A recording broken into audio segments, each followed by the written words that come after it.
And hey there, it's me Mudlink, and welcome back to some more The Great Ace Attorney Adventure. So last time, we continued with Magnus McGilda's trial, found out some really odd things to say the least, and we ended up discovering there is a good chance that there's a chance that there was another person inside the omnibus.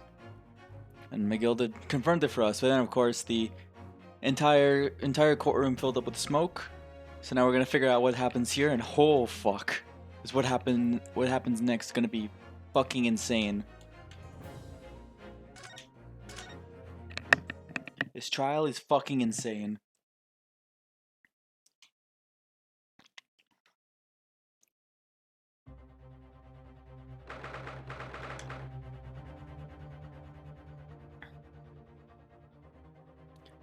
'18th of February, 12:52 p.m. The Old Bailey Defendant's Antechamber.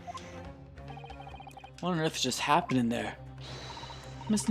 Naruhodo, I've managed to find out what happened. Miss Usato. I was told it was an advanced form of smoke grenade, a type of exploding device that releases smoke. Smoke grenade? It sounds like the sort of thing ninjas use. They're just making sure everything is safe now. I think the trial will start again before long. But who would have done something like that? The police managed to catch someone who was trying to flee the courtroom, apparently. Flee the courtroom? Why? Well, it's a young girl of around 15, I hear. A young girl? Then could it be the other passenger that Mr. McGilda was just talking about? My thoughts exactly. See, he wasn't lying. Oh, what's become of Mr. McGilda, actually? There are so many things I need to ask him about, but he's not here. He was summoned to the prosecutor's antechamber to answer questions, along with a young girl. Who is she, I wonder? And what was she even doing here at the trial? She was taking a huge risk, and for what possible benefit to herself? There's another matter that's troubling me. What's that? 20 pence. Hmm? Oh, According to the coachman, Mr. Beppo. He took 4 passengers that night at a fare of 5 pence each. That comes to a total of 20 pence exactly. But now it seems there were in fact 5 passengers. Which means the figures don't seem to add up again. She's right. That is strange. Counsel for the defense. Kindly proceed into the courtroom. The trial will recommence in 5 minutes. Oh, thank you, officer. We'll go in straight away. Well, whoever she is, I imagine this young girl will be asked to take the stand and testify now. I really can't imagine what she's going to say, but it could alter the whole direction of the trial. We'll know soon enough, Miss Usato. Yes.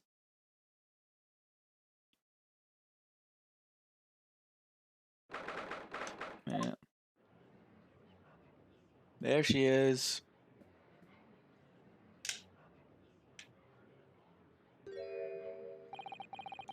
There's young girl next to Mr. McGilda. Look. Actually, I'm trying to remember something. Is there any other people that were added? No, just the same guys here. She's gonna be added in though.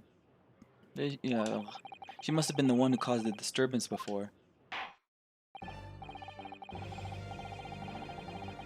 Well, after that rather eventful recess, the court will now resume the trial of Mr. Magnus McGilda. Now then, Lord Van Zeeks. My lord. My lord. There you go. That's how you did. I believe you have established the cause of the smoke which failed proceedings earlier. It seems to have been an advanced form of smoke grenade, of the sort typically employed by the army. Good gracious, the army? What in the devil's name? It was an elaborate attempt by a young girl to cloak her escape from the public gallery, but she was caught, and now occupies the stand. Your name, girl? Are you responsible for the smoke grenade which induced such pandemonium here in my courtroom?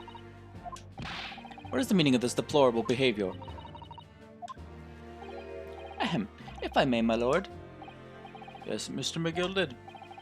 I think perhaps I ought to explain here. Why is it that this wee lass was here in the first place, and why she tried to bolt like that? This all tied up with the events of that night, so it is.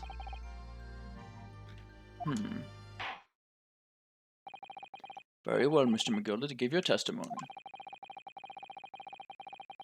You will explain to the court exactly how this young woman is involved in the case. Just what did happen that night? It's not like a defense lawyer needs that information or anything.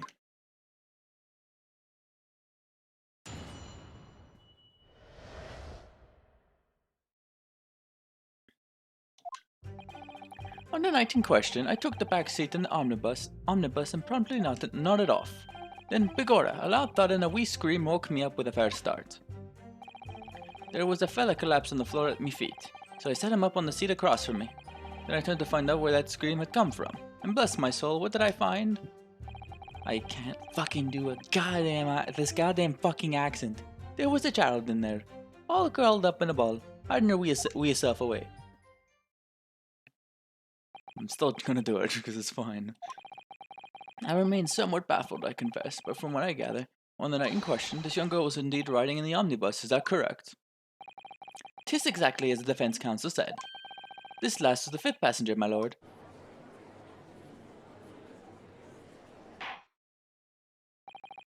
Very well. The defense may now cross-examine the witnesses. Are you ready, counsel? Yes, my lord. Or rather, no. I have no idea where to start. So here you just press every statement.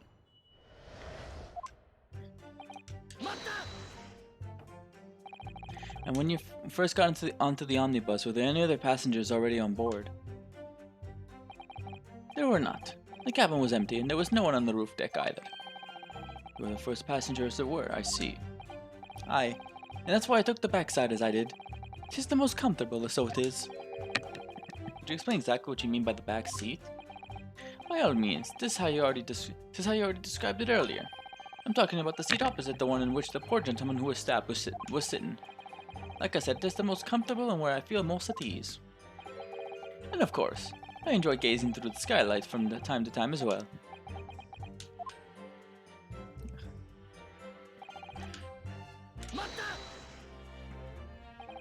A loud thud, you say, and a scream? Aye, that's right. How can I explain it? It was like the sound of someone falling to the ground. That sort of noise. I can't fucking do this goddamn accent. Top of the morning to you, laddies. It still doesn't sound good. Do you think it's the sound of Mr. Mason falling to the floor having been stabbed? Well now, you'll remember I was asleep at the time, so I wouldn't like to say. But when the sound woke me and I opened my eyes, there wasn't a soul to be seen in the carriage but the fella on the floor. You didn't see anyone. At the same moment, you did hear a scream. From the seats above you on the roof deck, I presume. Not above me, no, my lord. 'Twas from inside the cabin. But I wasn't altogether thinking about the scream. No, I was too stunned by the desperate sight before me eyes. Get away from me, Lucky Charms. That doesn't help me get into the fucking groove of the voice. Doesn't help me. You sat him up? The victim, you mean? That I did. On the seat across from me, as I said. I could plainly see the poor devil was already gone. And you couldn't leave a dead man just lying on the floor now, would you? 'Tis common courtesy, so it is. I find that a little hard to believe. Ada. Why you say that? Ada, Lord Van Zeek. So what would that be? You wake to find a man lying dead at your feet in a carriage, and any normal person would hail the cabman. Any upstanding member of London society, that is. Well now, as you know, I'm in something of a special line of business. Business of lending money at exorbitant rates of interest. Unfortunately, my lord, not everyone is thankful for the help I offer them. And some would even see me dead. So I do try, where at all possible, to avoid getting myself in a tangle with trouble. Are you suggesting you were just going to leave the man there? Heavens alive, no. I was always intending to report it, so I was. Only I had a mind to find out whys and wherefores first. Whys and wherefores? Right here are. There were some details I want to understand before anyone else got to meddle in. That wee scream I heard, for example. Wouldn't your good self do just the same? Yes, the scream he says he heard at the same time as the thud of the victim collapsing.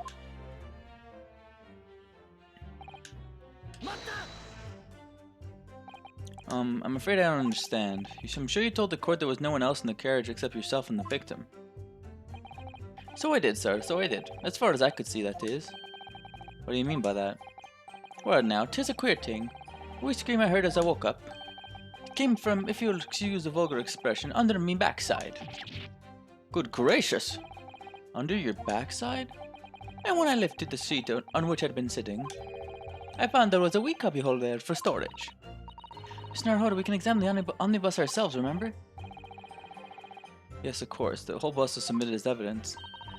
This would be a very good time to have a thorough look through inside. Yeah, go ahead and do that.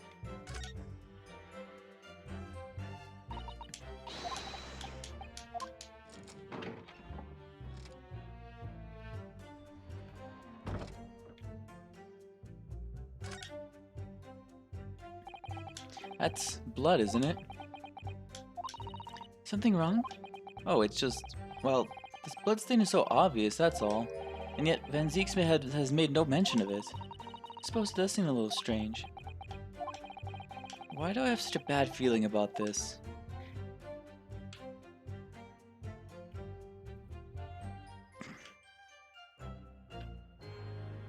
Yeah.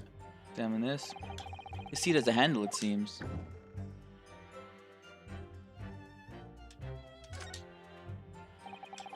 This is a storage compartment, but there's nothing in here. It's totally empty. Something doesn't seem right here, but I can't put my finger on what it is.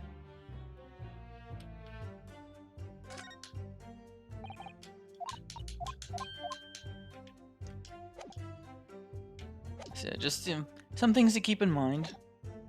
Right there. And that's when I found her. There was a child in there, all curled up in a ball, hiding your wee self away. Actually, hang on. There's one more thing you guys should look at here, and...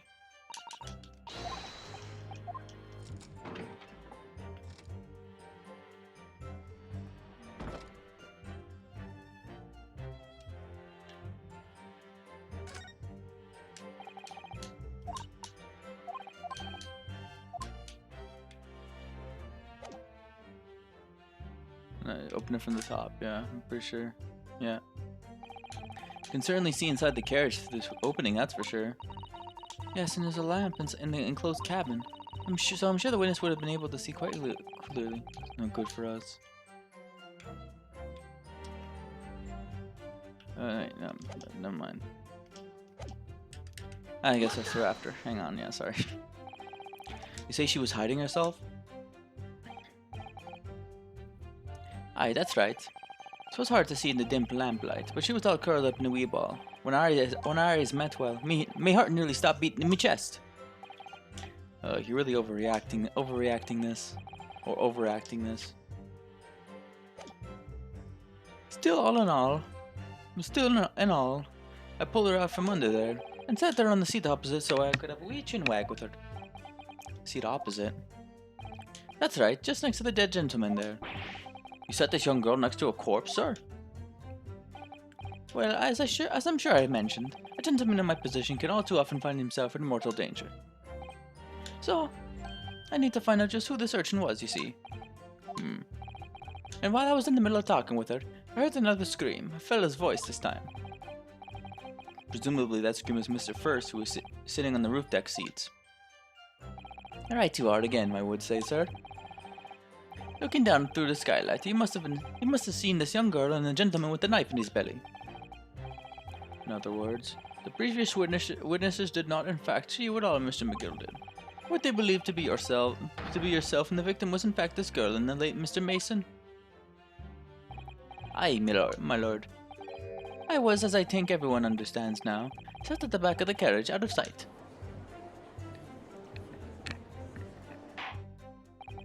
It is certainly plausible. The defendant is someone diminutive in stature. I'm readily confused, perhaps, with this young girl. After that, of course. With the scream from the gentleman over us, the driver realized something was wrong and pulled up the horses. Thank you, I've heard enough. The events as explained are clear in my mind. However, at least one conundrum remains. Who is the girl? Her name is Gina Lestrade, my lord. She's a chancer.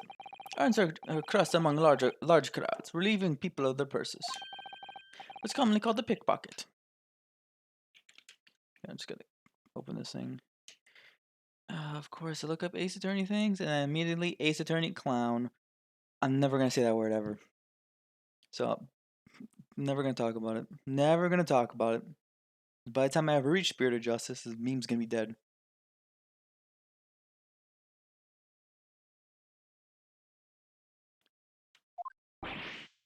What?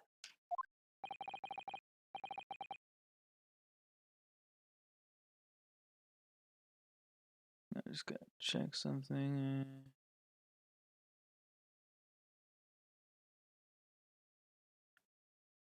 There you go. Sorry, so to open up a page.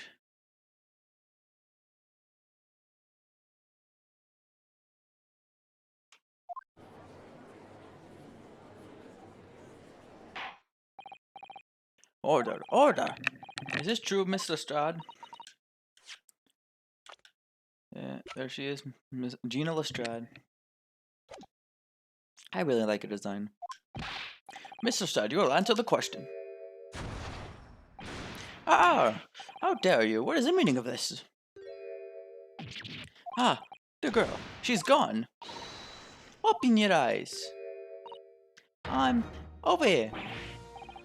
Good gracious, how? What was the point in that little sidestep? I know what you lot are thinking. Grown-ups are all the same. This dirty little dipper, you'll say, slipped up and got caught on the job. She got herself backed into a corner, so she knifed the gen. Go on, that's what's in your heads, ain't it? No, not at all. This is a court of law. We're here to determine the truth, not cast...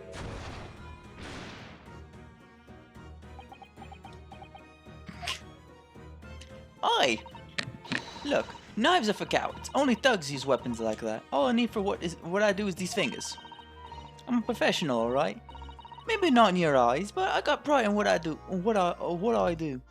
I cannot do this accent either. I guess you don't count smoke guns among weapons for thugs. Oh, this? Yeah, this was in a bag I lifted the other day. Down where they kept the four-wheel drags. It's nice, isn't it? I like the pink best. Do not wave that thing in my direction again. So, you admit you were riding the omnibus on the night in question?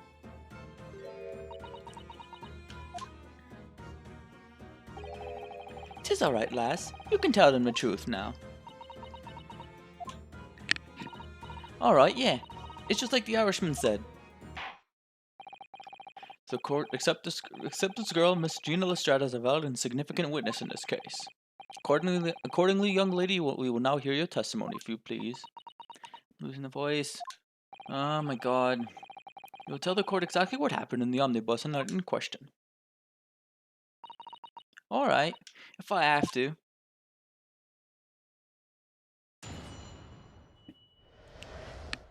Here we are.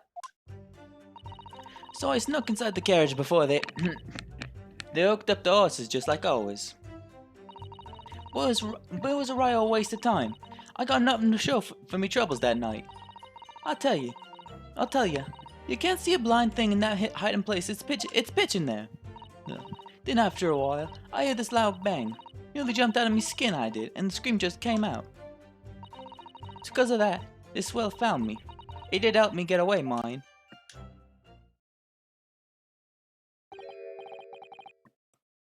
Yes, he let you go. I fail to understand why you would let the street urchin go, Mr. McGilded. Oh, 'tis simple simplicity itself, my lord. You see, she couldn't possibly have killed the other passenger. I knew that for the fact. How? As I'm sure I said before, sir.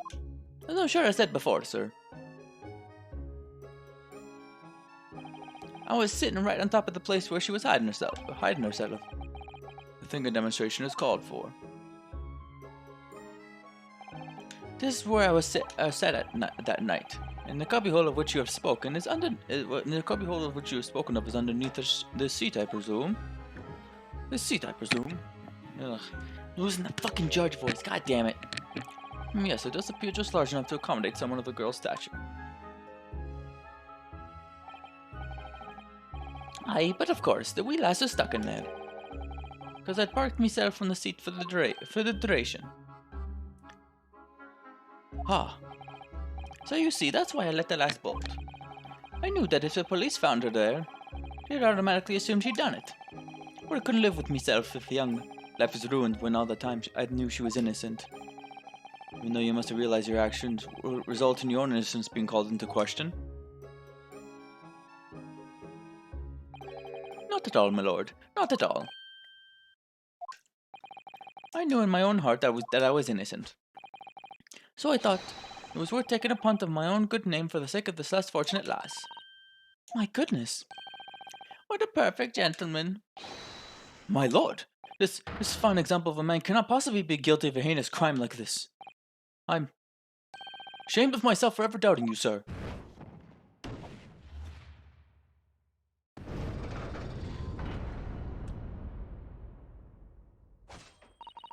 With calm, calculated reasoning, one arrives clearly at the truth every time.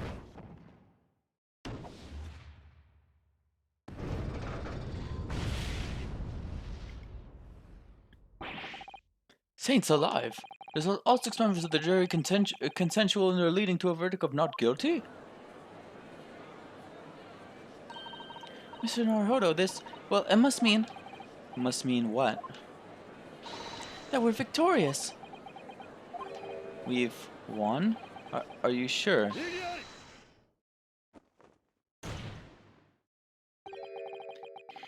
If the sight of my iron-heeled Wellington offends, pray do forgive the discourtesy. That was... Oh... Sorry.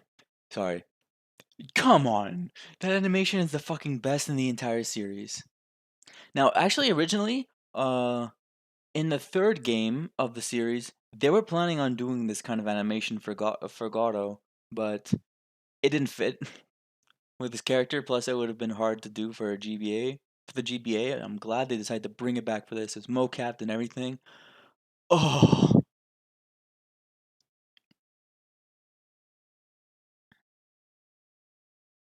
Sorry. Darn. Everyone loves that leg slam. It's the best thing ever. This really is a consummate example of the one monumental flaw in the British judicial practices. Where evidence and reasoning should be paramount, emotion rules the day. Emotion? The witness's latest statement gives us a clear insight into his true nature. What do you mean his true nature? Do you really think Scotland Yard would have made such a glaring omission? After the incident, the omnibus was comprehensively searched by officers of the police. Obviously, the interior of this cubbyhole, as the witness put it, was included in their investigation. The compartment under the posterior seat was full of the coachman's belongings. Noted in black and white here in the police report. Good lord. The evidence has been tampered with. In order to corroborate Mr. DeMiguel's story, someone has unlawfully removed everything from under the seat. What?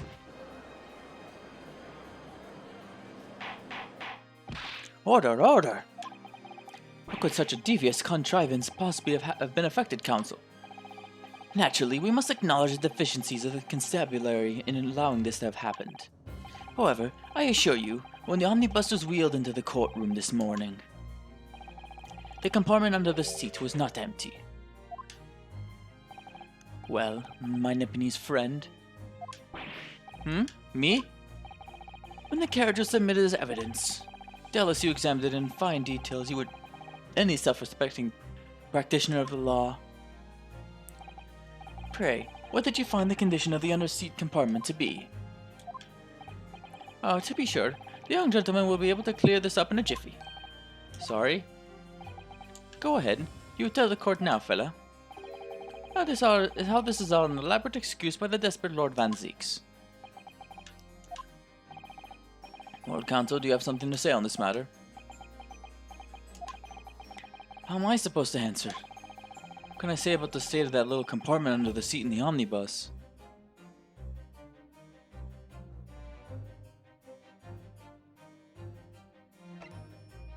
Now, you could have actually searched before, and yeah, it wasn't empty. I just forgot to do it last time. I knew I was forgetting something. Really don't know if giving this answer is helping my cause as counsel for the defense, but as far as I remember at least. When I first examined the compartment, I'm fairly certain there were a number of articles inside it, yes. Are you sure, counsel? Be whist. What are you saying now, you daft daw? I thought you were on my side here. That turned into a fucking pirate voice. What the fuck?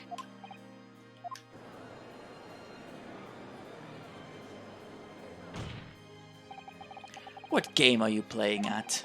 Your task is to defend the man in the stand. Why would you say something to compromise his position?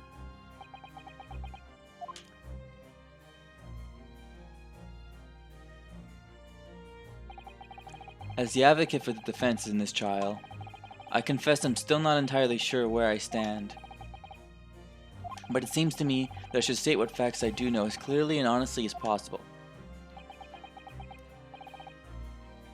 Interesting.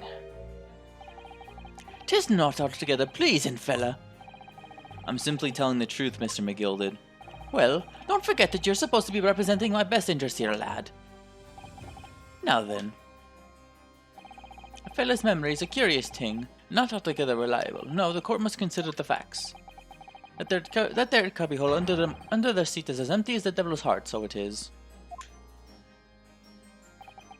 Do you think perhaps it would be in your best interest now to admit that you might have been mistaken?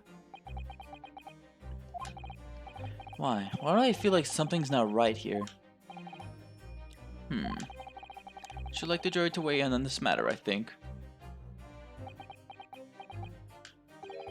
Our compartment is designed to house equipment used to maintain the smooth running of the carriage. The guild's rules state that omnibuses should be properly and fully equipped at all times, so it certainly wouldn't have been empty on the night in question. But was in that way responsible. A money-lending fleecer and the pick-purse are lying.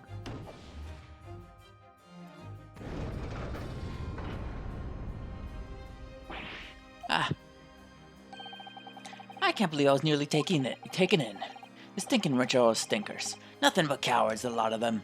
What? Oh no. It's a trick. Of course it's a trick.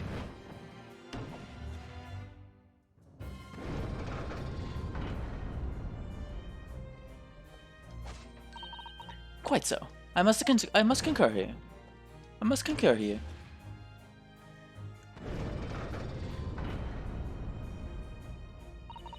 With calm, calculated reasoning, one arrives clearly at the truth every time. Yes, but every time a different truth, it seems.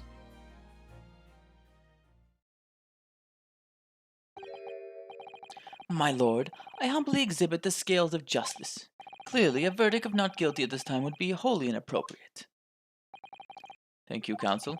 Before we proceed any further, as a matter of the outstanding cross-examination. Counsel for the defense, begin your questioning of the witness, please. Yes, my lord. What just happened? The whole balance of the trial just shifted almost beyond recognition. The Reaper of the Bailey is at work, it would seem. That was fucking nuts.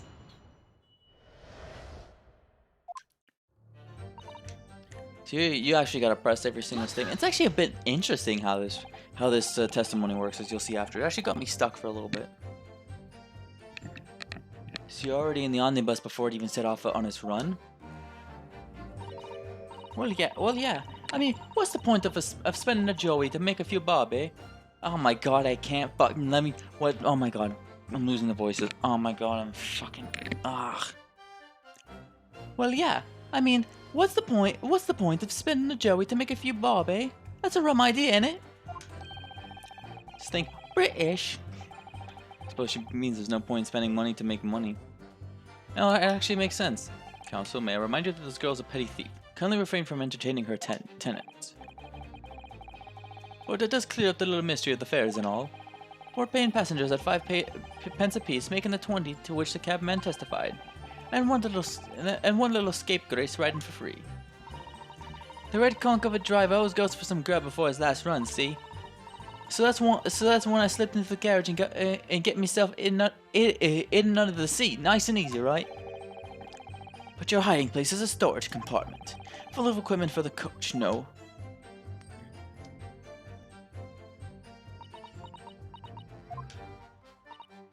Yeah, there's brushes and buckets and whatnot in there, sure. I always check all that out and cram it in a corner somewhere. No one ever seems to bother much. And yet, according to the report filed by the police officer who first arrived at the scene, the compartment was full of such paraphernalia. Well, I don't know nothing about that. Like I said, I moved all that stuff out so I could hide under the seat. That's all I can tell you. Seems like we reached the end of that line of inquiry. Continue.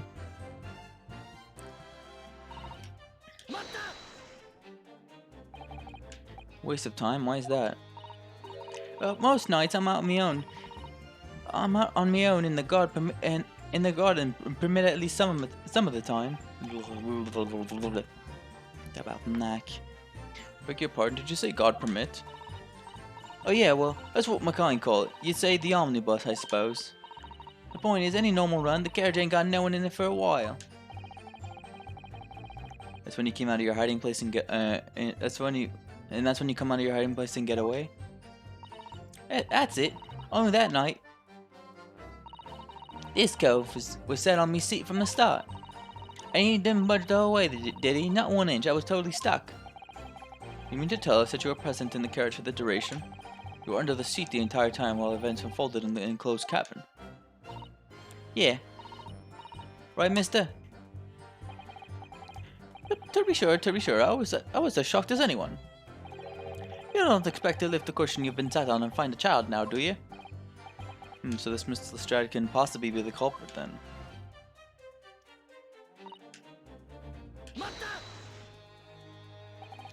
So you couldn't see out into the cabin at all. No, Jot. Most days I push the cushion up with my head and look out the crack. They're not gonna have a butcher's at who I'm gonna fiddle. But you were a pickpocket, not a butcher. I mean, I can have a look. The seat I get under ain't as plush as the other ones, see? So most of the time, the passengers plan themselves opposite. But for some reason that night, this here Irishman spent the whole journey right over my head. And for that reason you weren't able to push the cushion up to peek out, I see. Truth is, I ain't too happy in small dark places. Feels too much like being thrown in the clink. But it's the only place to hide in them carriages, so it's Upson's choice. Why doesn't she just stick to picking people's pockets in the open then? I say there's some reason that she's not letting on, judging from her demeanor. So anyway, I was a bit scared, but I had to just stick it out under there, nothing else for it. Ugh. I fucking hate this accent with every burning passion. With a fucking burning passion. I hate it. Can't fucking talk like that. When you say a loud bang, do you mean the noise of someone falling to the floor? How do people fucking talk like that? Could have been, I suppose. I don't remember so well. Point is, that made me jump. You let out a scream involuntarily. That's right. And then I felt the cushion over my head get light all of a sudden. Presumably when the defendant got up in order to help the victim, yes? Or not. It could equally have been the moment the accused stood in order to stab his victim, could it not? Well, girl, did you see what happened at that crucial moment? Yeah, I saw it. I pushed up the cushion and had a quick butcher's while I had the chance, didn't I? The Irishman was sitting up the bloke what had fallen on the floor on the seat opposite. That matches Mr. McGilda's account, of course. But then the fella suddenly turns around and looks right at me. I sunk back down again, but it was too late by then. I should never have risked looking.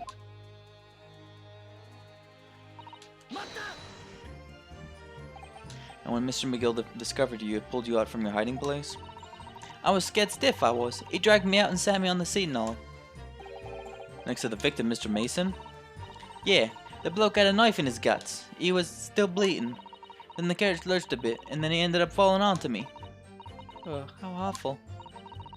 Both me hands got covered in blood. It made me feel sick as a dog. Both her hands are covered in blood. That must be what the rooftop passenger saw.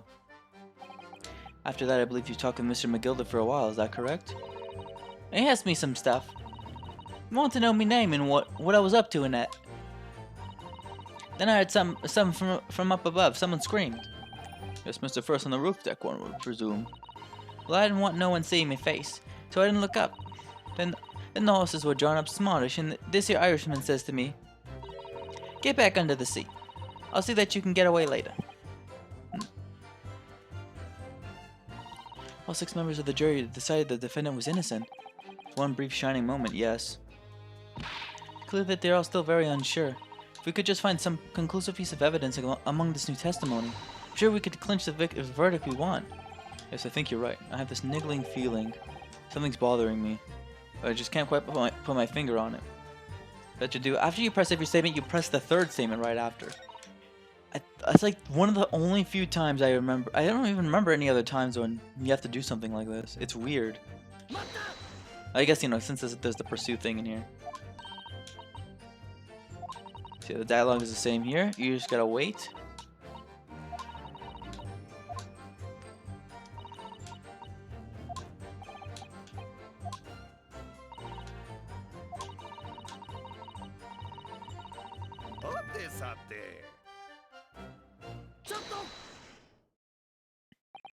Is something wrong, Mr. McGilded? Oh, I do apologize. Was there something the matter, Counsel? I'm just wondering if Mr. Starr's last comment made something occur to you, perhaps. You seem to be thinking something to yourself. Oh, no. 'Twas nothing important. I was feeling bad for the poor lass is all. I remember feeling desperate myself as a young lad, shut up in the dark. 'Twas terrifying, so it was. I see, yes, I'm sure we can all sympathize. I'm still scared of the dark now. Aye, and I don't know about yourself, but I find that the darkness seems to make everything you hear seem that much louder as well. Yeah. I suppose it does, maybe. Mrs. Strad, did you hear something that night? Anything? An unusual noise, perhaps? Nah, not really. All I could hear was Irishmen snoring. Pajabbers, there's no need to tell the whole world of me foibles, you little scamp. What a pity. If only Mr. Shad had heard something, it might have given us a vital new clue. Yes. What should we make of that last statement of hers? My lord, I believe the statement just made by the witness is profoundly important. Profoundly important, but all she said was that she heard nothing. Yes, which is a profoundly important point. I'm almost sure of it. I'm almost sure that I don't understand the inner workings of your eastern mind. I'm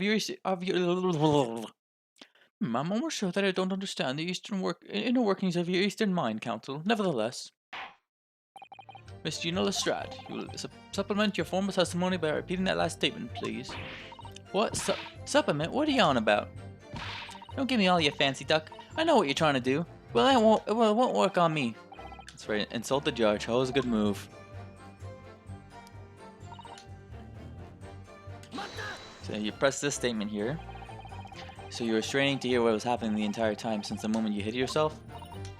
Not exactly, no. Sorry.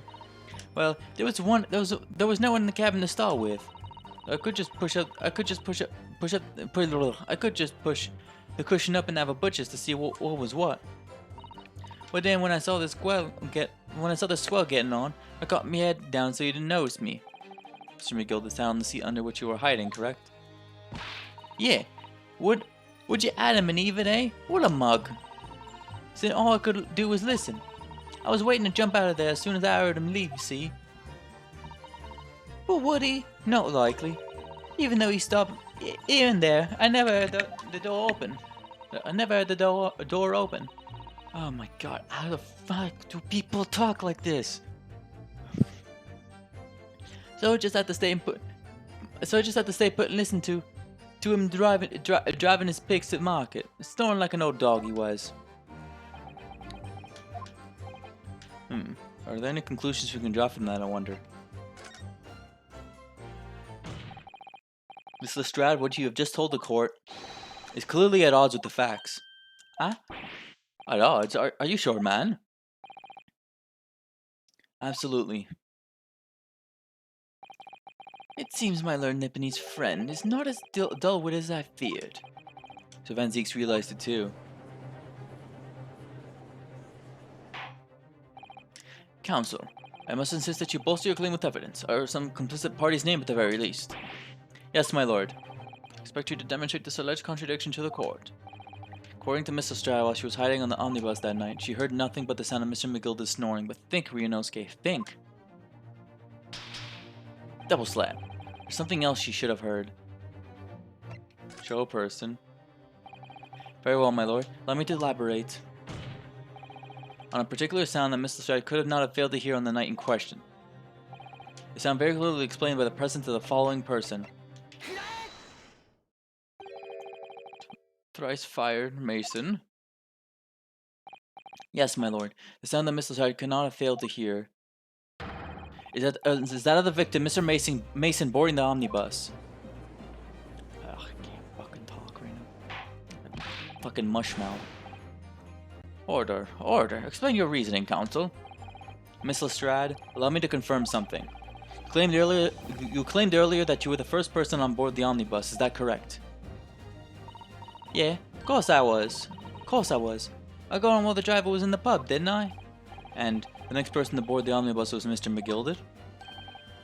That it was. Not a soul was in the cabin when I climbed aboard. At least not in plain sight.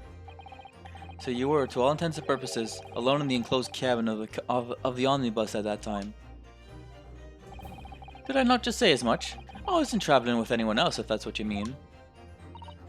Yeah, I saw him get on, remember? Through the crack under the seat cushion. He was on his own, for sure. And from what we've heard, the carriage made a number of stops after that on its onward journey. During which time, did you not hear the door opening or closing at all? No, I never heard it. It's exactly what I was listening for, wasn't it? Waiting for the swell to leave. In which case, when and how did the victim end up in the carriage? We know that the victim collapsed inside the enclosed cabin of the omnibus. Therefore, Miss Lestrade's statement about what she did or did not hear is at odds with the facts. Yes, this petty thief statement was clearly flawed. Lord Van Zieks. Yes, he knew all too well there was an inconsistency in Miss Lestrade's statement. It would seem words of thanks are in order for my learned friend. What are you talking about? You have demonstrated matters impeccably.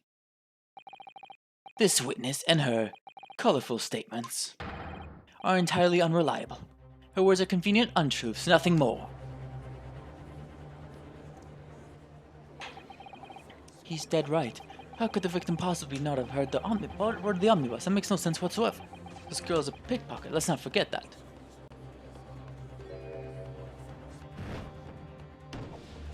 She didn't even say anything.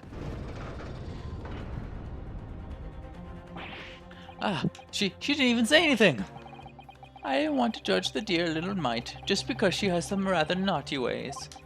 But I must say, I can't abide liars. Neither can I. Mr. Foreman, I didn't want to judge the girl just because she has some less than salubrious ways. But I must say, I cannot abide liars.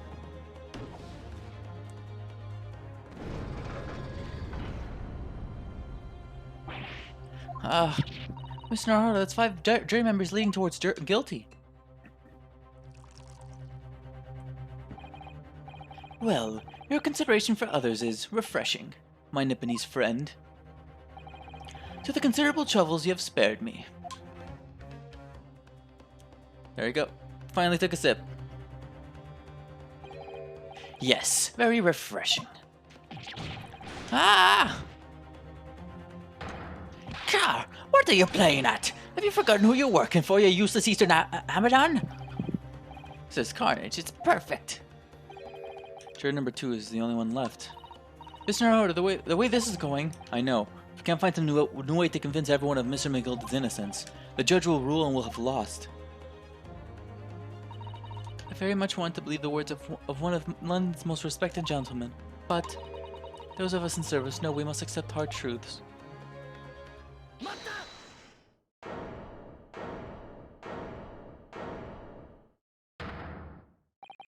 Yes, the witness's last statement seems to have revealed a critical inconsistency in her story. However, if we consider the possibility that her statement is in fact the truth, it may shed an entirely new light on this whole case. What are you saying? Counsel? Counsel? I can't fucking Irish accent. I can't fucking do that. Sorry, sir. Whatever do you mean? Counsel, I will not tolerate you attempting to prorogue my adjudication. Explain yourself at once. When the accused boarded the omnibus on the night in question, the victim was nowhere to be seen. Subsequently, the carriage door was not heard opening a single time, as testified by the witness in the stand. But the victim's body was found inside the carriage. If this petty thief's words are to be believed, how do you explain the victim's miraculous appearance inside the cabin of the omnibus?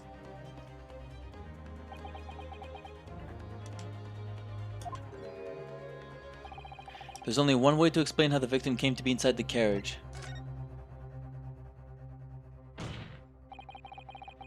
The door wasn't open even once. The only explanation is that the victim entered the enclosed cabin some other way. I wondered what new fantasy you would come up with in your blind panic. But behold, the omnibus is here for all to see. Only one side of the enclosed cabin is furnished with a door. The other has only windows. Fixed windows which cannot possibly open. In short, there is no entrance to the cabin other than the door. But there could be. There's one possibility you haven't considered. Oh, really? Yes, one other way inside that isn't the door. Another opening, the use of which allowed the victim to appear inside the enclosed cabin. Alright, counsel. Defense will identify the location for the court. Here's the omnibus on which the incident occurred. Where on earth is the entrance by which you propose the victim entered the cabin? Right here. The answer is obvious. It can only have been the skylight. I say, the skylight?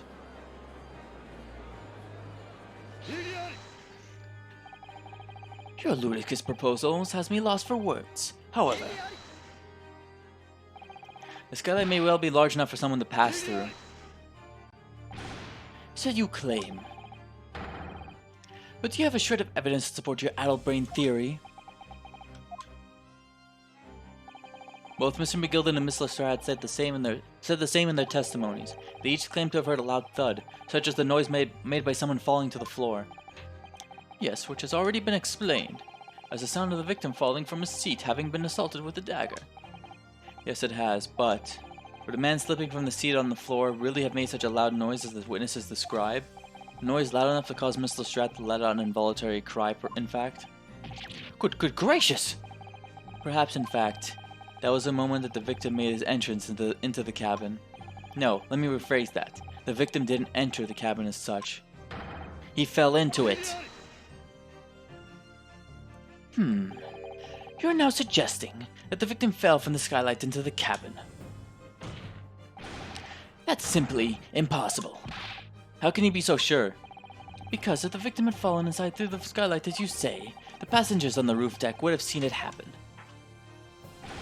And yet, not one person made mention of such events in their testimony. Well, yes, that's true, but...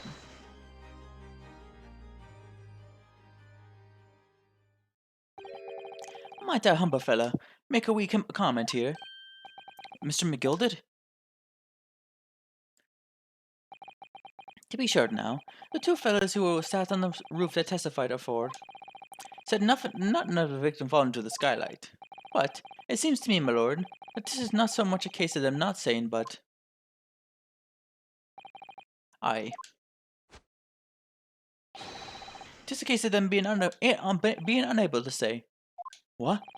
I think perhaps the two fellas do be having some of a compelling reason not to mention what happened. Would you not agree, fine ladies and gentlemen of the jury? Hmm? Oh my goodness, surely not. Those two chaps on the roof? You mean the ones who stuck that knife in the man were? Ah! Hold it! Now hold your horses! Just what exactly are you insinuating here, you blitherer? You rotter, he said. You rotter! What are you insinuating? It's in such a fucking weird animation. This is a flaming outrage. I got a good mind to give you a blinker in a minute. I'll give you a shiner in a minute, he said, and so will I.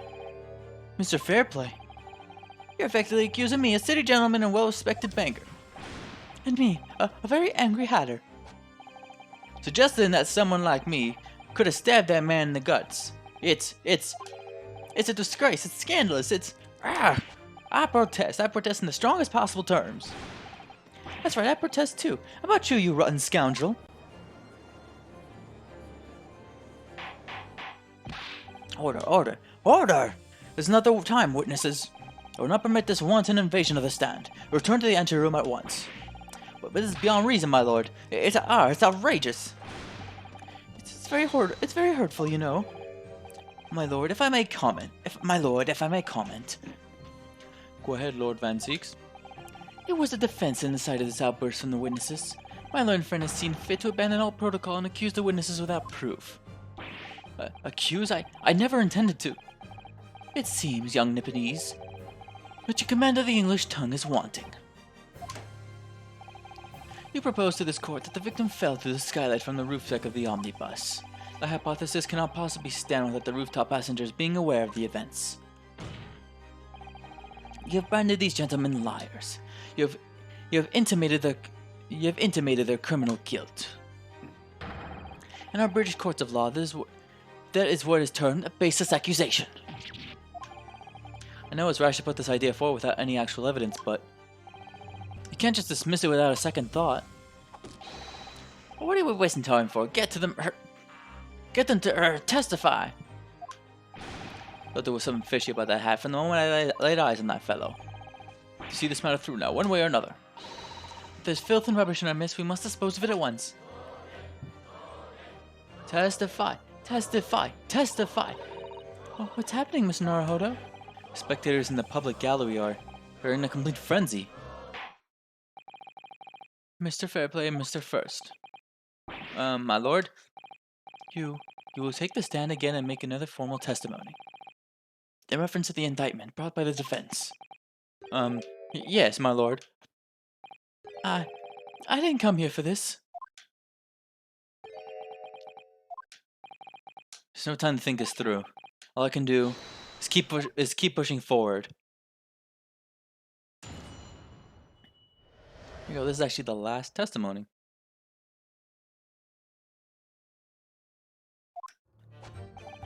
We were the only two people up on that roof deck, dead or alive, I can swear to that. If anything had happened while we were sitting, don't you think one or the other of us would have noticed? In any case, neither of us know the first thing about the victim. We had no reason to kill the man. The skylight was shut the entire time, I tell you. We couldn't possibly have opened it. You're so sure the victim fell through the skylight? Where's your proof?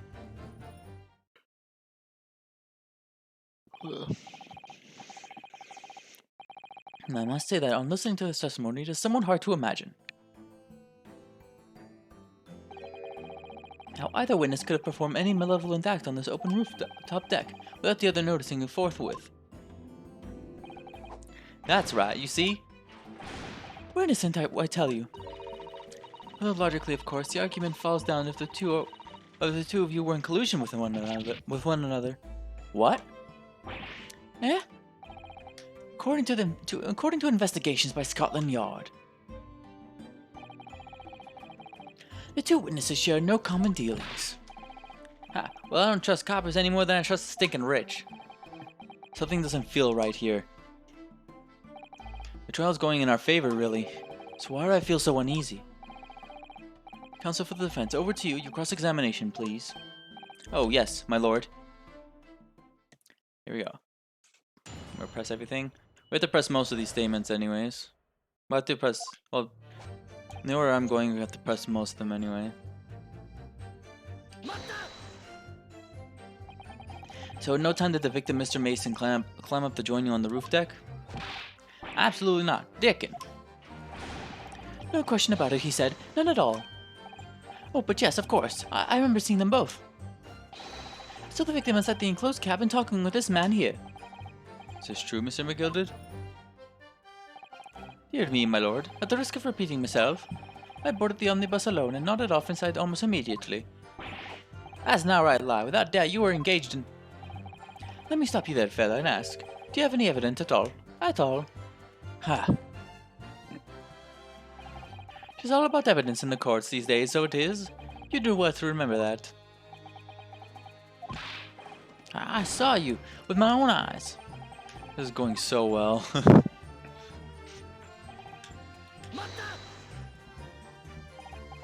Well, it was on the final run of the omnibus at past 10 o'clock in the evening. It would certainly have been quite dark, perhaps too dark to see clearly. Is this some kind of lark? Some kind of a lark? This is some kind of a joke, he said. Is that what this is? Or perhaps one or the other of you fell asleep briefly? Are you fair dinkum, sir? Are you serious, sir? That's what he said. It's impossible, I tell you. I'd give you the keys to the vault if you could fall asleep in that bitter cold. If you did manage it, your eyelids would freeze shut and you'd never open them again. That's extreme. It was extreme, I tell you. We had to put up with it. We had to put up with it because this man had locked the door.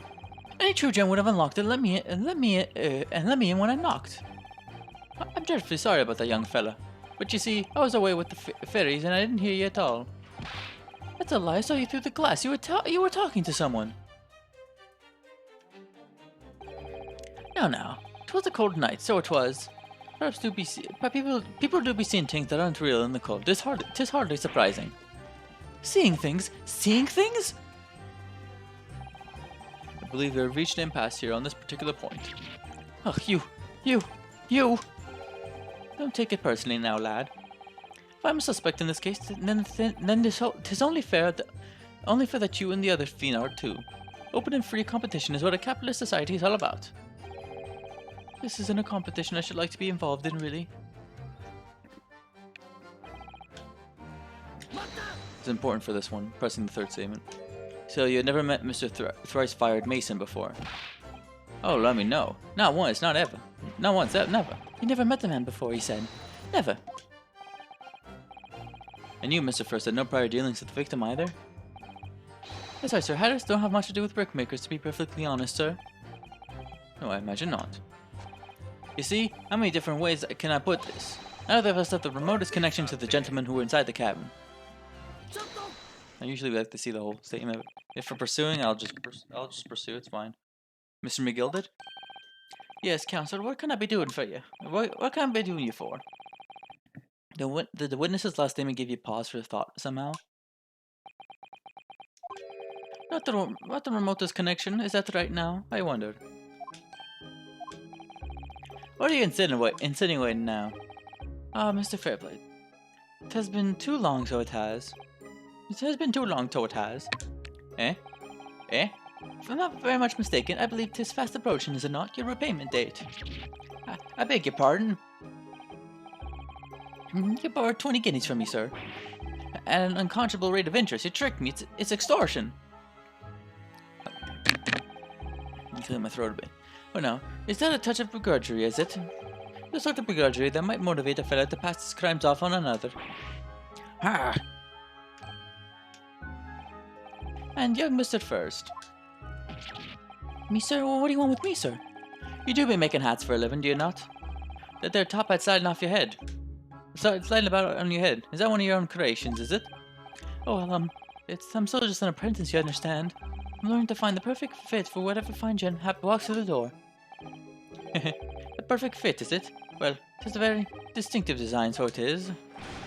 Many customers like it, I'd say. They like a distinctive touch. Customers. Such as Thrice-Fired Mason. Ah. There was a photographic print of the victim submitted as evidence for it, my lord. This you mean. I can't help thinking. The poor fellow's hat looks distinctly familiar, wouldn't you say? Oh, that's one of my hats. Aye, that it is. So it seemed the brickmaker was a customer of yours. A sort of customer, I'd wager. You could have had a wee quarrel with over the distinctiveness of the goods. Oh, no, sir. Absolutely not, sir. Well, there's really nothing more to add. It wouldn't be right to say that the two fellows here haven't the remotest connection to the victim, you see. I rest my case. You little weasel. Arrgh. Better at this than I am. Gosh, Mr. McGill has certainly been thorough in his research, hasn't he?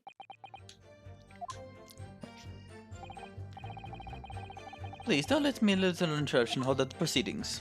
There you go. You actually get a achievement for that, Hat Hunter. Now you press this statement. Are you quite certain about that? That the skylight was shut the entire time? I'm gonna lose my block with you in it. I'm gonna lose my block with you in a minute. He's going to lose his rag with you in a minute. That's what he said. Take a look for yourself. Take a look for yourself. Go on. You see, it's shut fast now, just like it was in the night. So it is, of course. A fellow the size of Mr. Mason could likely break through it and still know. What? Just looking at the size of the thing, you understand? Now you hold on in there a minute, sir. The size of the thing doesn't mean nothing. Not on its own. Let's consider the bigger picture here, shall we? Let's stop biting our cane, shall we? I was riding down the bus on another occasion when I broke wind loudly. I shocked myself with it as it happens. This is an unexpected confession, Mr. First. Oh, I just meant to say, well, the point is, I tried to open the skylight, you see. But, just my luck. I couldn't make it budge. The stench was terrible. Everyone was looking daggers at me, sir. But as red as a rouge, I did. Are you expecting me to sentence you? Oh, no, sir. The point is, the skylight can't be opened. I tried and tried when I was inside that cabin of shame. Do you have something to say about that, Miss Lestrade? Miss Lestrade. It opens. The skylight. That's what we're talking about, right?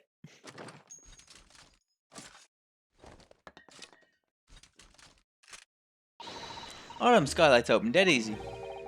More easily than you can load that weapon. That's a lie, I tell you. Otherwise, when I broke wind, you can't do it from inside, you mug. Oh! Look, a few weeks ago, I was up on the roof deck of one of them drags, and I had a great haul. I mean, I had purses come out me ears. Mr. Strahd, this is not the forum to be eulogizing on the subject of your criminal activities. Oh, for fuck's sake. Alright, I'm back. Sorry about that phone call. Well, anyway, I had a bit of a scare. When I lifted the last bloke's purse, he got wise to me.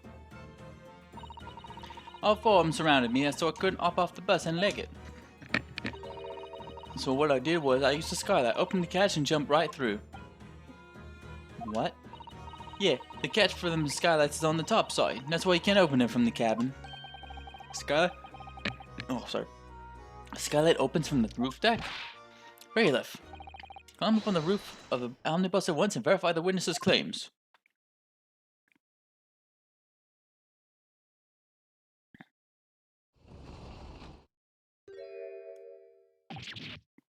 Ah. Oh, my hat. See? I was also eating something before. Order! Order! Order! So it appears that the sweet girl's statement is quite true. I don't believe it. The skylight opens from the roof deck. Mr. Naruhodo, this could be the clue we've been looking for. Well, counsel for the defense, please continue with your cross-examination. Yes, my lord. So the skylight opens. Perhaps I should investigate for myself. We can do that.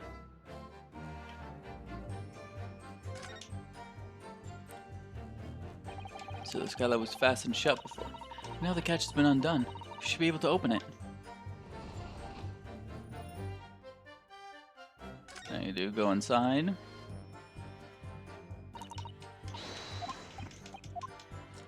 Yeah, I was a little bit ahead of myself when trying to open the skylight. Whoopsie. And look what we found. So it does open very wide, doesn't it? Wide enough to kick someone like you through, certainly, Mr. Naruhodo. Why someone like me? Ah! What is it? Look, just here. Look at this. That's, without question, it's blood. Why would there be blood? Why would there be a blood stain there? Surely, it can't be unrelated to the case, can it? There you go. So now you can present this on the 5th statement, but of course we're gonna press the statement first. Proof. That's right, demand here. Came here to say what we saw. I tell you, not for this. But you call us both shikers. I don't know how you pronounce that. Brandis criminals. Call us liars, that's what he says. And accuse us of doing it. As it stands at the moment, there's no hard evidence that incriminates yourselves, now is there? I believe we're in much the same position as one another here. Ah! If I don't crack this case soon, he'll crack his teeth. I wonder if these two men really were involved in some way. Couldn't say, I mean, I don't really know anything about them, do I? Although, by the same token, I don't really know anything about Mr. McGilded either. It's so hard to know what to believe here. I think we should try to remember that it's evidence alone that can truly determine the outcome of a trial. Evidence. No one can argue against decisive evidence, including the members of the jury. So you're saying that what we need now is to find a conclusive piece of evidence. Yes, Mr. Naruhodo, precisely. And we have just that. Go over to statement 5.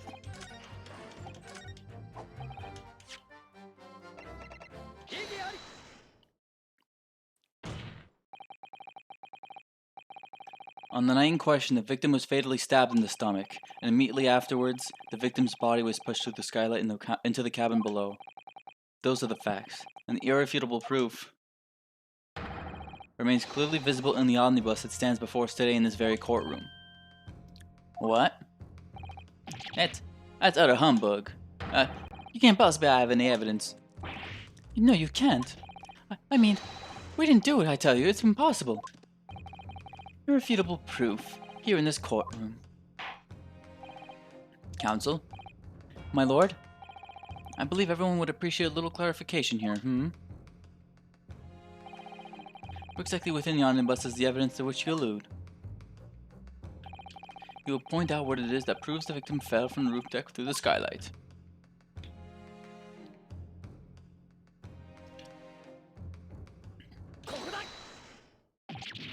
By Jupiters, is that blood?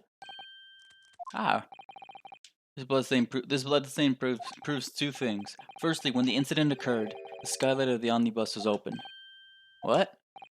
And secondly, the victim was already bleeding when he fell through the opening. Oh my!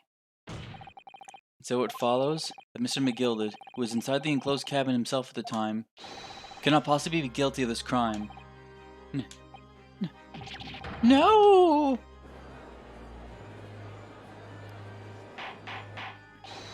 Order!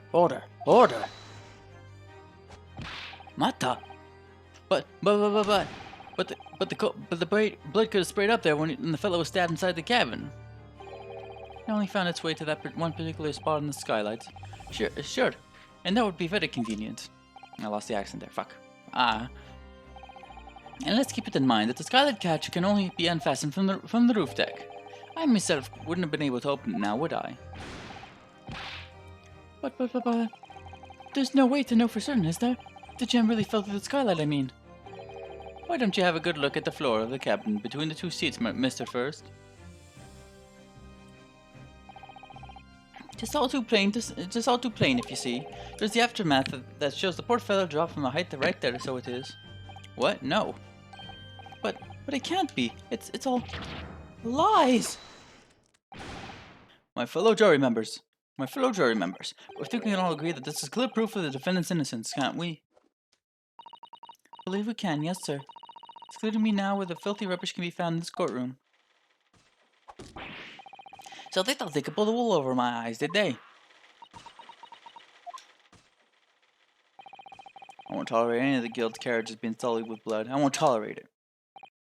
Oh, I always knew that nice gentleman who gave us that delightful park couldn't have done such a thing. On three, then, everyone. 1, 2, 3.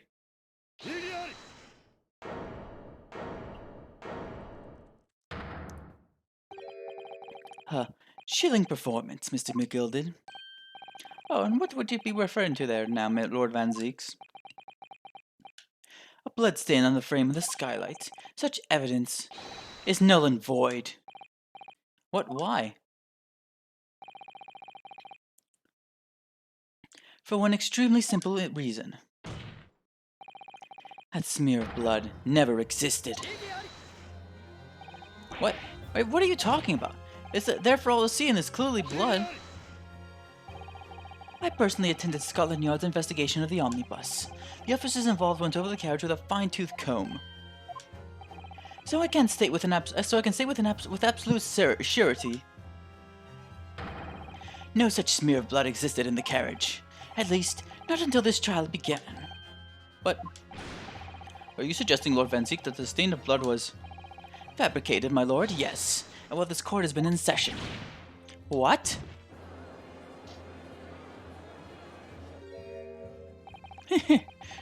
What a palaver. I must say I didn't expect such crude reasoning from a prosecutor of your standing, Lord Van Zeeks. But I'm Magnus McGilded, a fellow known all over the capital for his fine contributions to public life. I don't take kindly to slander, and I'll fight it to the bitter end, even if it's rolling off the tongue of the Reaper of the Bailey. Mr. McGilded, I realize that this is your first appearance in court as the accused. However, I am well aware of your involvement behind the scenes in the many affairs of dubious nature. You're very adept when it comes to avoiding getting your own hands dirty. And each time it happens that a case you're involved in is investigated, you adapt the facts. Adapt the facts? What does that even mean? When you wield a fortune the size of Mr. McGilded's, however ill-begotten it may be, nothing is impossible. Tampering with evidence, manipulating the scene of a crime, bribing witnesses. I toast your ability to concoct the most convenient of stories, sir. Tut, Lord Van Zeeks, 'tis will not do, to be sure. Will it now, counsel? Huh? Oh, no. I think it's fair to say, this does all sound like a rather far-fetched excuse by a desperate man. The blood in the skylight didn't exist, you say? But, if you will all cast your minds back, is it not true that the omnibus there has been in the courtroom the entire time? How could anyone have possibly put a smear of blood in it without the world and his wife seeing? Isn't that right now, counsel? It's true. The omnibus has been in full view the entire time that the court has been in session. My learned friend. Here's to hearing your opinion on this matter, in your own words. As you wish. Could someone have tampered with the omnibus during the trial? If you're asking me, I think...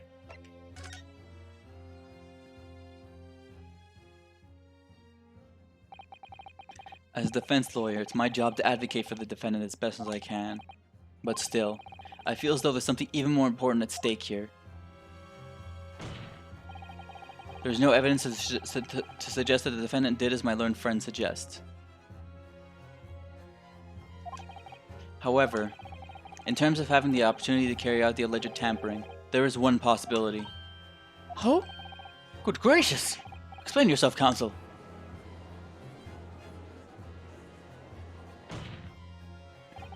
Yes, there is.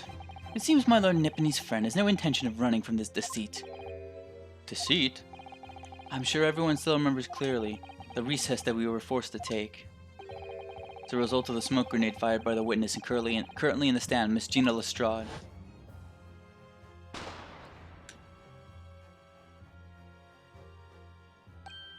What is going on? Be careful, Miss Naruto. Cover your face. Bailiff, don't let the accused escape. Secure the omnibus. I hereby call an emergency recess.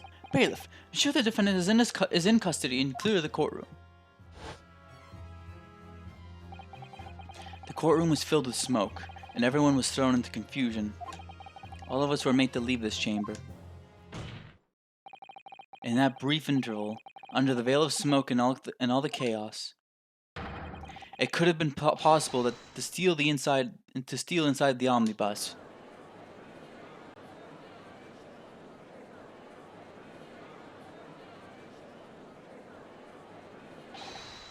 Are you wise?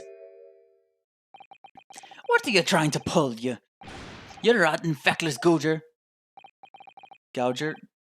Feckless gouger? I think I meant gouger, not gouger. I don't know.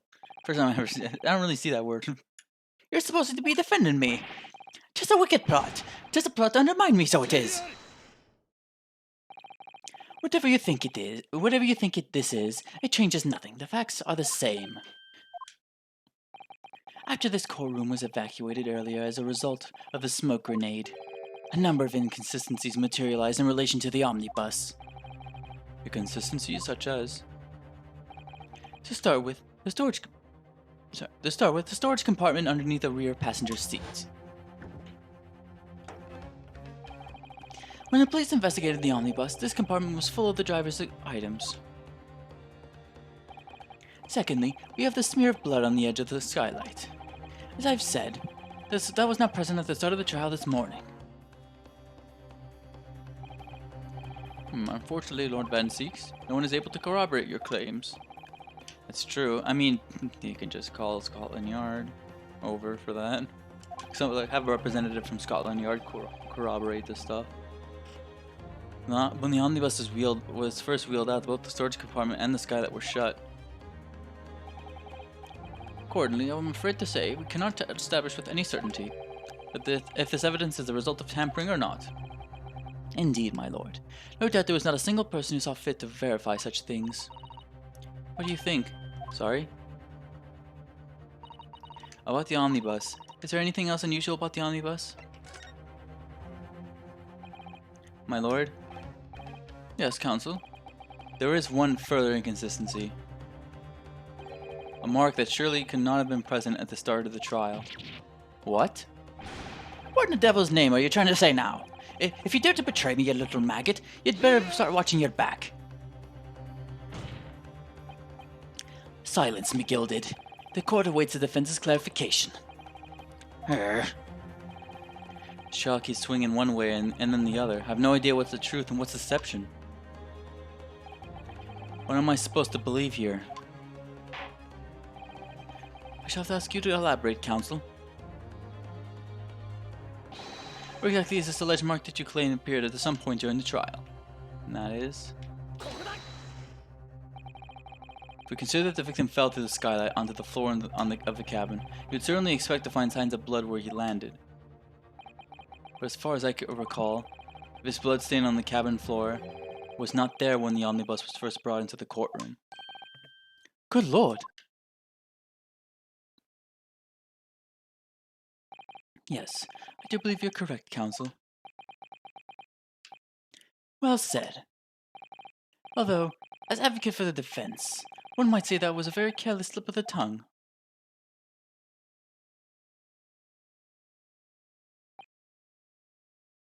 Sorry, just checking something there. I believe that bloodstain on the floor is a decisive piece of evidence. But if the question is whether the evidence is genuine or whether it was unlawfully fabricated by someone, I feel compelled to admit that there's at least a possibility that the evidence is fake.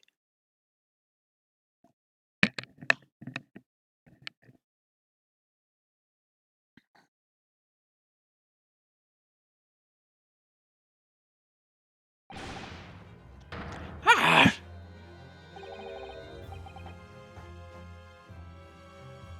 This trial is over. Mr. McGilded? I've done everything I possibly can to cooperate with the court, but it's all over now. But you're the defendant. Tis over, I tell you. Memory? Recollection? What people think they saw? 'Tis all nonsense. Facts are what counts, and the fact is that bloodstain is there, now. Oh, well. Now for the course of this desperate trial, long and extremely drawn out as it has been, that good-for-nothing Reaper of the Bailey has failed to present any decisive evidence at all. I'm scandalized, so I am. I thought better of Lord Van Zeeks. Well, my lord?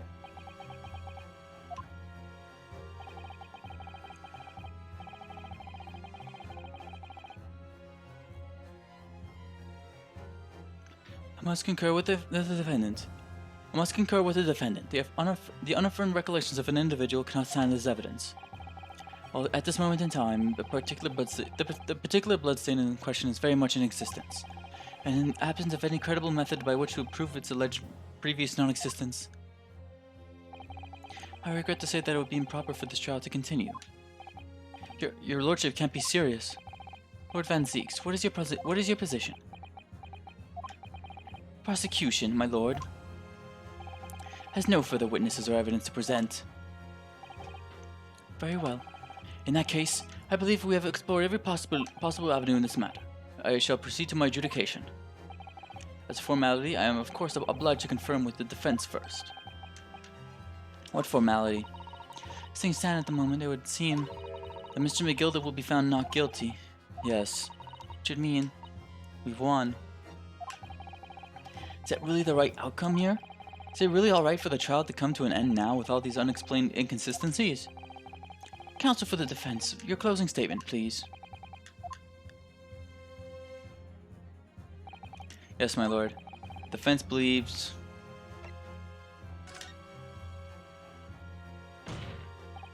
I'm here in this courtroom today to advocate for the defense of my client, Mr. McGilded. However, at this moment in time, I cannot in all good conscience attest fully to the defendant's innocence. What are you saying, man? Without any question, there is no conclusive evidence to prove that the defendant is guilty. However, there is also no conclusive evidence to prove that he is innocent. Good gracious me! Order! This is unprecedented behavior, counsel. A defense lawyer, calling the accused innocent into question. Are you of a sound mind?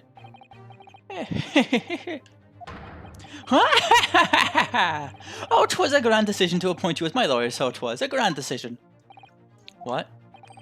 I must say, I didn't expect quite such an exciting spectacle at the end there, but still. Here, have this for your troubles.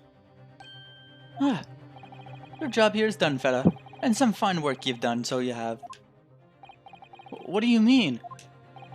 'Tis just as the right honourable gentleman so succinctly put it afore.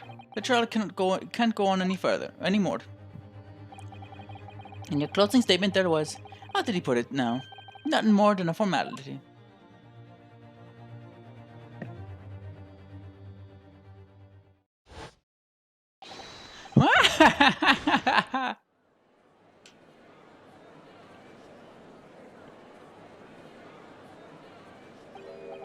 I really don't know what to make of all this. Was the evidence we've seen genuine, or was it fake? His lordship would be fuming. Any unsightly rubbish should be disposed of promptly, as I said. It's thinking Richard Earl's guilty something, you... mark my words. I feel terribly ashamed that I ever doubted that lovely man who gave us the lovely park.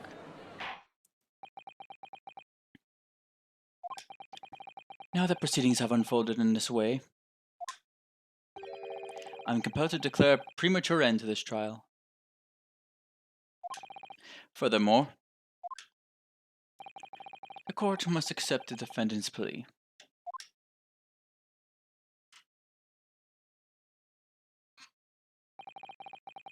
I thank you kindly, my lord.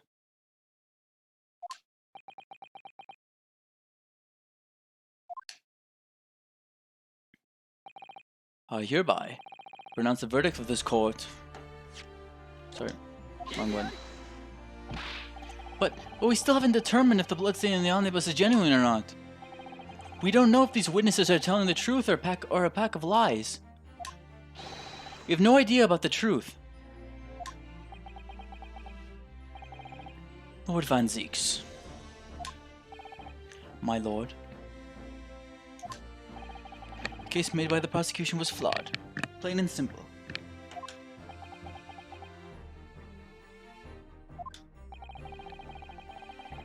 If indeed the omnibus presented as evidence was tampered with, the prosecution is at fault for allowing such a disgraceful perversion of justice to take place.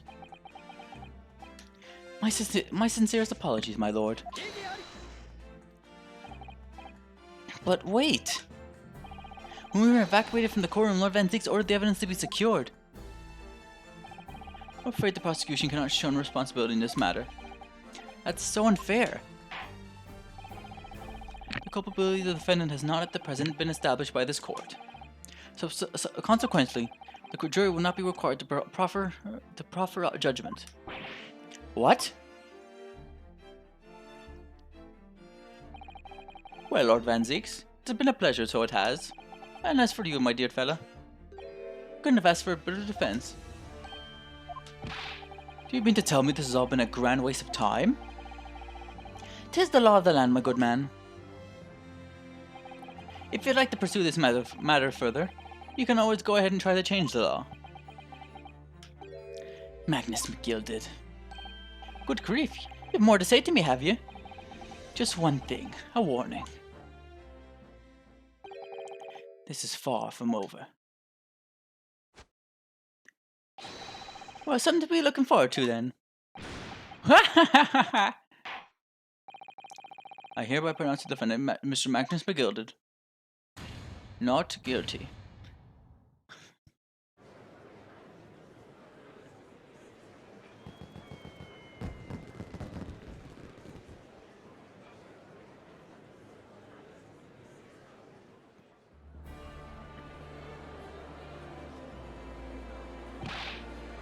I can't believe it. This is an outrage. You should have examined the evidence more. What are you talking about? The man has been cleared. He's innocent.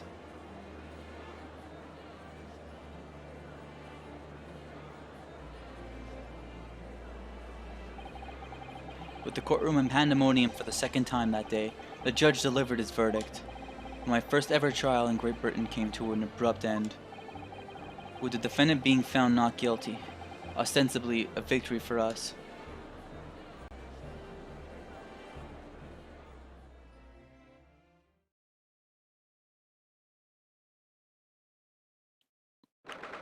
Yeah.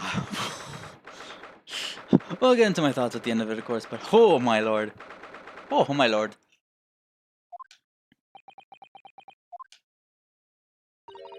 It certainly was a long trial. Yes, it was. Your first ever trial on foreign soil, and your first victory. It was a wonderful performance. My heartfelt congratulations. And to you, Miss Susato, thank you for your assistance. I suppose we should be happy. The trouble is, we're still completely in the dark about what actually happened. Well, we didn't have enough time. But isn't it wrong? I mean, who was actually responsible for Mr. Mason's death? We don't even know that. The sole aim of the defense is to obtain a verdict that exonerates the defendant. You carried out your duty to perfection. Aye, that you did. Mr. McGill did. Oh, and that girl is with him too. Well, it seems that the stories are true. Oh, what stories? About the 6 enormous fireworks that do be letting off when there's a verdict of not guilty. I'm sure you must have seen them now. Spectacular, wouldn't you say? Yes, definitely. I heard it was a sight to behold, and to be sure it was. And I have you to thank, I suppose, for having an opportunity to see it. Ha ha ha ha ha! Oh, I don't know about that. I'm not sure I really did anything. What on earth are you saying, fella? How did I walk out of there a free man, then? I don't think it was so much thanks to me as down to your planning. You're a straight talking fella, aren't you? I must say, you had me astray in the head there once or twice. But you're young and headstrong. Ah, 'tis water under the bridge. Congratulations, Mr. McGilded, on having your name cleared. Nothing's resolved. There's only one thing that matters to me. Oh? Aye. They've all seen But I didn't do that odious and obstinate deed. 'Tis grand, is it not? I suppose it is. Now the fine fellows of Scotland Yard can take matters in hand and sort out any wee details. They'll see it for what it is. They'll get to the truth. I've absolute faith in them, so I have. After all, I do be providing a good number of their wages with all the taxes I pay. Ha ha ha ha! It's not that funny.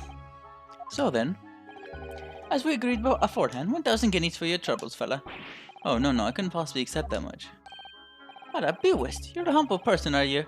You from the east? Well, if you insist. But have this still, no. You deserve a reward.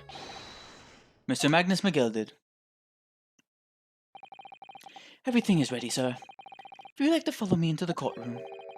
To the courtroom? What's this, officer? Just sooner than I was led to believe. Hope it's not inconvenient, sir. There were some changes to the schedule. Well, I must be making tracks now. 'Tis time for the inspection. Sorry, what inspection? You're going to examine the omnibus again, so I'm told. I asked if I could be present for it myself. You're going to examine it again, now?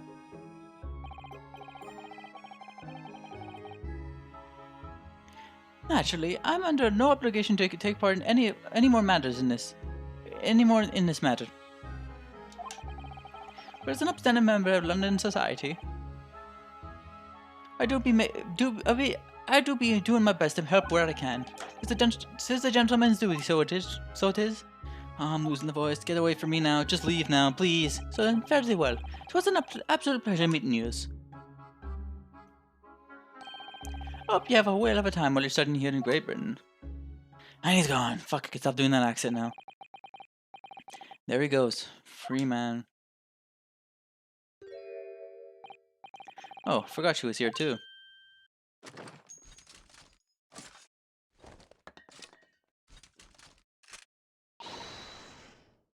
Don't move! Whereas, I want to say get a move on. She really does take forever to load that thing. Mr. Strad, would you mind putting that thing down? You're a grown-up. Sorry. No, I hate all grown-ups. Ah, there you are! Naughty, running off like that. Is this some kind of picnic? Who's this little girl now? And taking her with you as well. I was looking forward to the trial run of my experimental smoke grenade launcher. Ha. Oh, do you want to play? You won't beat me. Excuse me, but who are you? Oh, good day to you. I'm, well, the inventor, I suppose, of that machine. The inventor? Well, normally smoke grenades are so dull, don't you agree? White and more white. If you have to be shrouded in smoke, it could at least be a pretty color, if I thought to myself. Do we have to be shrouded in smoke, though? At all? I just took my eyes off it for a moment whilst I was changing onto a different omnibus, and she pinched it. Luckily, I fitted it with a telegraphic beacon. What's it? What? I have no idea what this girl is talking about. Anyway, you're coming with me now. Back to my laboratory. What? What for? To apologize, of course, silly, to my technician. What? You mean, say sorry? You must say sorry when you've done something wrong. Surely an adult has told you that before. An adult? I don't listen to no adults. Come along then, follow me. Fine, have it your way. Oh, good. You see, I knew you'd want to do the right thing in the end. Fairly sure that what she wants is not to get shot by that massive gun of yours.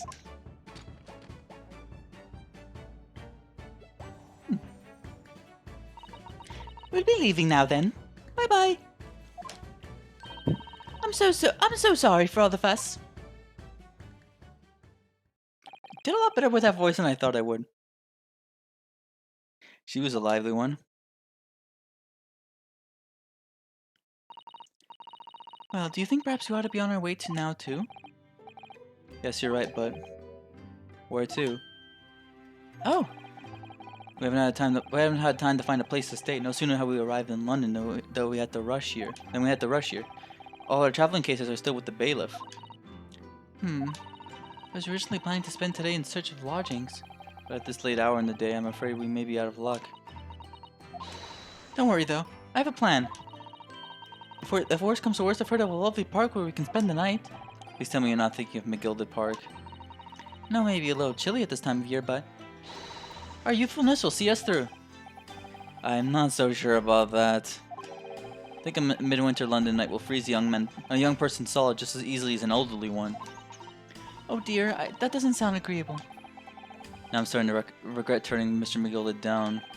The 1,000 guineas would have paid for a lovely warm room, or mansion. And so, the trial to determine my worthiness for the study tour was over by the end of our first day in London. However, as we were soon to learn, there were more trying times ahead. Just as the Reaper of the Bailey had warned, the case was far from over.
Yeah, you thought this case was crazy enough, it ends with that.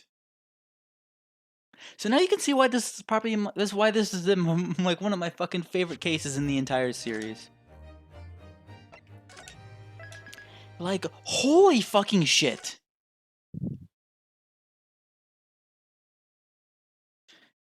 So yeah, this case is insane. I'm gonna put up here the ranking, yeah. As you see, it's my 4th favorite case in the entire series. So you can see case 3 and 5 for the greatest attorney, they tend to be their best cases.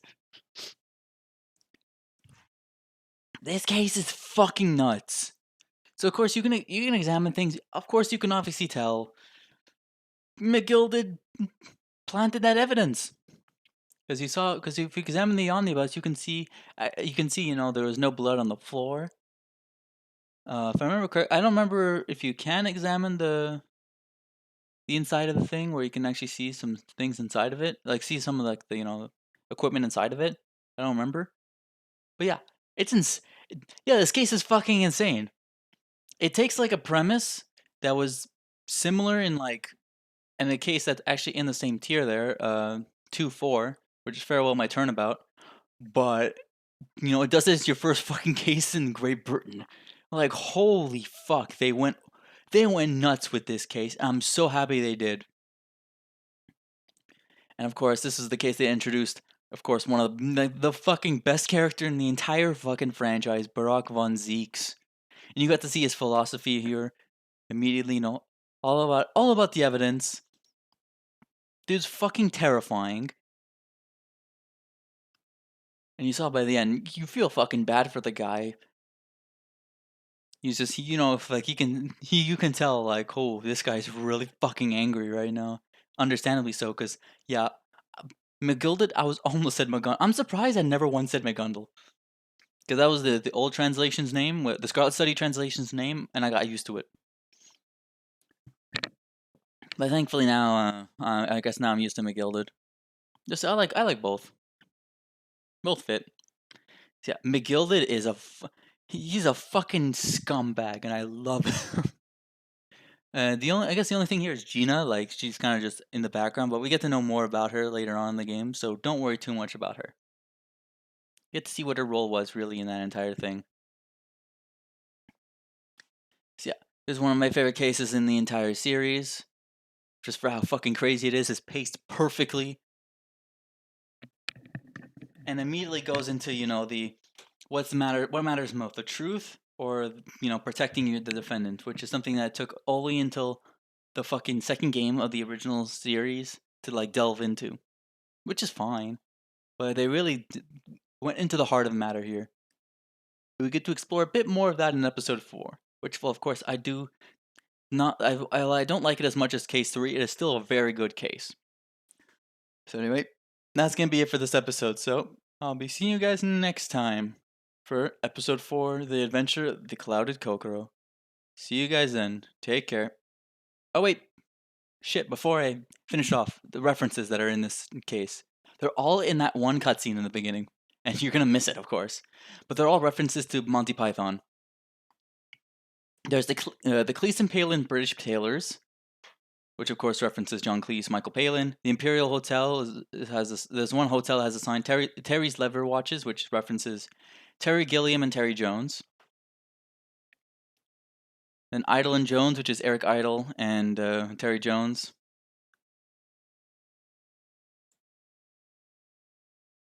Yeah, the Piccadilly Pavilion, which had the Gilliam Theater, which references Terry Gilliam, and then there's an omnibus that has an advertisement for a Great Richard Chocolates, which is a reference to one of the funniest fucking skits in the entirety of Monty Python, which is Biggest Dickus. It's a reference to Biggest Dickus, yeah.